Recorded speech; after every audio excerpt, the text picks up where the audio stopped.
Ju-Yeon hugged Goon tightly, her heart beating fast. In that moment, she suddenly realized her true feelings for him. Goon, however, was puzzled by her sudden affection.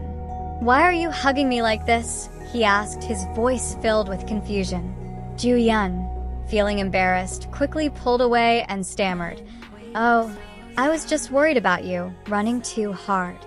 The next day, everyone was getting ready to go to the athletes' village for training. At the training orientation, the coach was in a bad mood. Shin kept complaining that Se-Yan and Sharon were late, and the coach warned them all, "If you mess up again, you're out." Meanwhile, Ju-Yeon tried her best to avoid Goon, but fate kept bringing them together. Each time their paths crossed, her cheeks would flush, and she would look away, feeling nervous.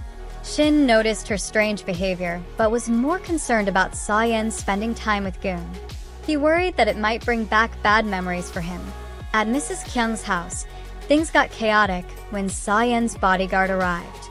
Her nephew tried to help, but only made things more confusing.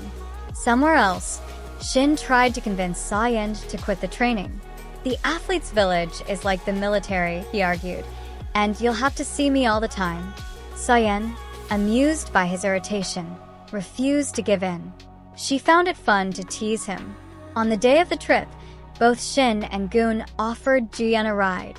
They argued over who she should choose, but Ju-Yeon picked Shin, wanting to avoid being close to Goon. Her heart always raced when he was near. However, Se-Yan insisted that she and Ju-Yeon would travel with Gun, making Shin worry about them being together. In the end, he decided to take everyone in his car. Just as they were about to leave, Se-Yan's bodyguard showed up. In a hurry, Se-Yan pushed everyone into the back seat and drove like a maniac to get away. During the wild ride, Goon held Ju-Yeon close. She pretended to sleep, hiding her feelings that were growing stronger by the minute. Goon wondered why Se-Yan was avoiding going home, but before she could answer, Shin cut in. At a rest stop, Shin kicked everyone out of the car and secretly called Se-Yan's dad to tell him where they were. Se-Yan, thinking it was Ju-Yeon, ended up asleep in the car. Shin, realizing his mistake, drove off without her and had to stop at the nearest resort. Meanwhile, Ju-Yeon and Goon walked together to the resort. Despite the pain of her bleeding feet, Goon gently cleaned her wound, teasing her for being teary-eyed. A soft smile formed on his lips, and a tender moment passed between them.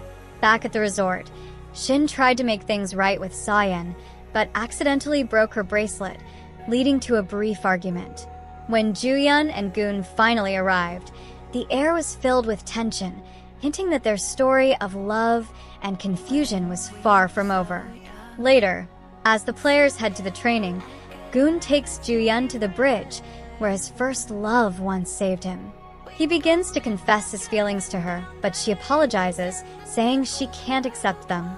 Noticing the hesitation in her eyes, Goon tells her to stop denying her true feelings.